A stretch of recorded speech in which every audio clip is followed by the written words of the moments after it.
রাজনীতিতে কে কাকে পুনর্বাসন করার চেষ্টা করছে, এই কথাগুলো অনেকদিন ধরেই আলোচনায় চলছে। আপনার কাছে কি মনে হয়, এক নিরপেক্ষ জায়গা থেকে যদি আপনি বলেন?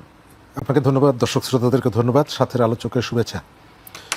আমাদের দেশের রাজনীতিতে আমাদের দীর্ঘদিনের যে সংগ্রাম, একটা সংগ্রামের একটা ধারা ছিল যে আমরা এখানে একটা ইথিক্যাল জায়গা ঠিক করে এবং তার জন্য রাজনীতিকে নৈতিক জায়গা থেকে পরিচালনা করা।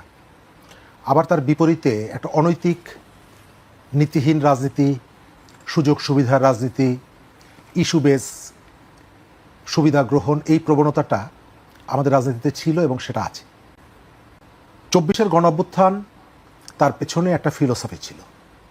ফিলোসফিটা আমি যতটুকু বুঝি যে এক মুখের পরিবর্তে আর এক মুখ, এক চেহারার পরিবর্তে আর এক চেহারা, এক দানবের পরিবর্তে আর এক দানব, এর রিপ্লেস করার উদ্দেশ্যটা জুলাইয়ের অভ্যুত্থানে ছিল না।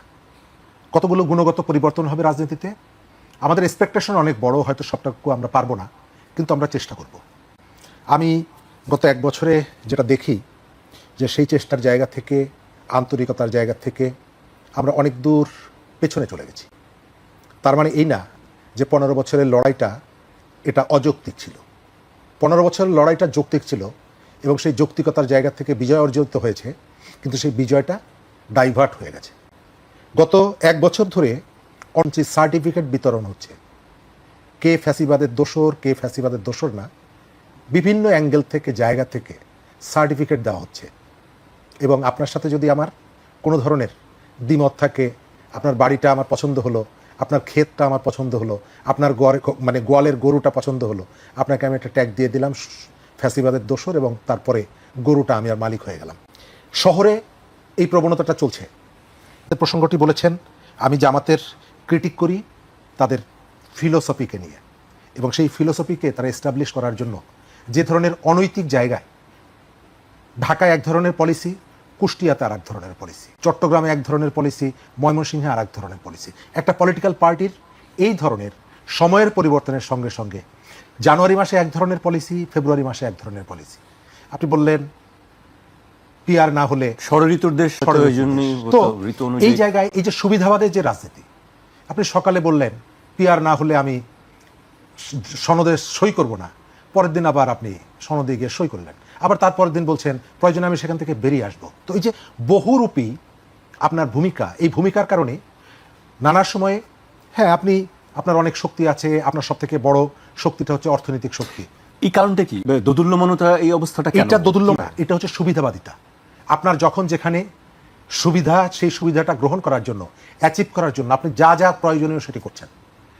আমাদের গ্রামে একটা কথা আছে যে মেরেও জিত, কেঁদেও জিত। আপনি মারবেনও আবার কাঁদবেনও। আপনি দেখেন বাংলাদেশে আওয়ামী লীগকে আমরা মাফ করে দিয়েছি।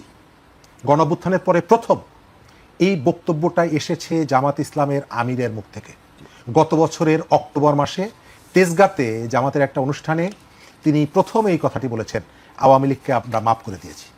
আবার তার মুখ থেকে এসেছে আওয়ামী লীগকে শুধু ফ্যাসিবাদ ফ্যাসিবাদ বলেন, মনে কষ্ট পাই। ভারতকে আমরা মনে কষ্ট দিতে চাই না। আবার আপনি সোশ্যাল মিডিয়ায় দেখবেন, নিউজের যে কমেন্টসে দেখবেন, তাদের নেতাকর্মীরা সব থেকে বেশি মানুষকে গালিগালাজ করা, অশ্লীল ভাষা, থ্রেট করা, হুমকি দেওয়া, এমন কোনো কাজ নেই। এই যে এই সময়কালে আপনি দেখবেন আমাদের পলিটিক্সে খুবই ইম্পর্ট্যান্ট একটা ট্র্যাজেডি, এটি হচ্ছে বুয়েটের আবরার ফাহাদ হত্যাকাণ্ড। আচ্ছা, আবরার ফাহাদের খুনিদের পক্ষে কে দাঁড়িয়েছে? কোন দলের অ্যাডভোকেটরা দাঁড়িয়েছে? রানা প্লাজার খুনির পক্ষে, খুনি রানার পক্ষে কোন দলের নেতা দাঁড়িয়ে? আবার এখানে যখন আসবে, যখন বসবে, তখন আপনার কাছে এবার রাস্তায় গিয়ে পরিবর্তনের যে প্রতিশ্রুতিগুলো দিচ্ছে, সেই প্রতিশ্রুতিগুলোর সঙ্গে এই যে আচরণের মিলছে না। বাংলাদেশের ঢাকা বিশ্ববিদ্যালয়ে তারা কি কি করেছে এগুলো সবাই জানে, কিন্তু গণঅভ্যুত্থানের পরে যে পরিবর্তনটা হওয়ার ইচ্ছা ছিল, প্রয়োজন ছিল। আমার এখনো মনে আছে, আমাদের ওই সময় যখন আমরা ছাত্র, আমাদের কাছে একটা বিনোদনের বিষয় ছিল শাহ মোয়াজ্জেম হোসেনের বক্তৃতা। 90 সালের পরে জাতীয় পার্টির কোনো সমাবেশ যাত্রাবাড়ির এদিকে হতো না, পুলিশ পিটিয়ে তাড়িয়ে দিত। তারা যাত্রাবাড়ির ওপারে গিয়ে জনসভা করতো, শাহ মোয়াজ্জেম বক্তৃতা করতে আসতেন, এবং তিনি স্বাভাবিকভাবেই তিনি অশ্লীলতা, তুচ্ছতাচ্ছিল্য করা, কটাক্ষ করা, সেই সংস্কৃতি থেকে আমরা বেরিয়ে আসতে চাই, ওই জায়গা থেকে বেরিয়ে আসতে চাই, এবং এটি কন্টিনিউ হয়েছে, গত রেজিম পর্যন্ত কন্টিনিউ হয়েছে। আপনি হঠাৎ করে একটা রাজনৈতিক দলকে, আমরা দুটো দলের মধ্যে আন্তঃসম্পর্কের কথা আমরা শুনি, বিভিন্ন জনে বিভিন্নভাবে বলে, এমনকি এনসিপির নেতাদেরও কারো কারো কাছ থেকে অনেক সময় মনে হয় যে উনি আসলে এনসিপি করেন না জামাত করেন, কনফিউজড হয়ে যায়। কিন্তু একটা রাজনৈতিক দলের শীর্ষ নেতা, আমি তো তাকে খুব রেসপন্সিবল একজন নেতা মনে করতাম, আমার কাছে তার বাড়ি, আমরা একই এলাকার মানুষ, তারপরেও এই বক্তব্যটা, এই মন্তব্যটা, এটা আসলে শিষ্টাচারের মধ্যে পড়ে না, রাজনৈতিক কোনো সংস্কৃতির মধ্যে পড়ে না। তাদের মধ্যে সম্পর্ক কি এটি এনসিপি ভালো জানে, আমরা জানি না, আমরা বাইরের থেকে কিছু শুনি, কিছু দেখি, আবার অনেক সময় তর্ক বিতর্ক দেখি। তবে এই যে ভাষ্যটা, এই যে বক্তব্যটা, এটা বাংলাদেশের রাজনীতির জন্য খুবই একটা নিকৃষ্ট উদাহরণ হয়ে থাকলো। একটা বড় রাজনৈতিক দল, সে একটা নবীন রাজনৈতিক দলকে, পিতা পুত্রের যে সম্পর্ক, ওই যে ভারত আর বাংলাদেশের স্বামী স্ত্রীর যে সম্পর্ক, সেটি যেমনিভাবে আমাদের রাজনীতিতে আরো অনেক দিন নেতিবাচক একটা উদাহরণ হিসাবে বিবেচিত হবে,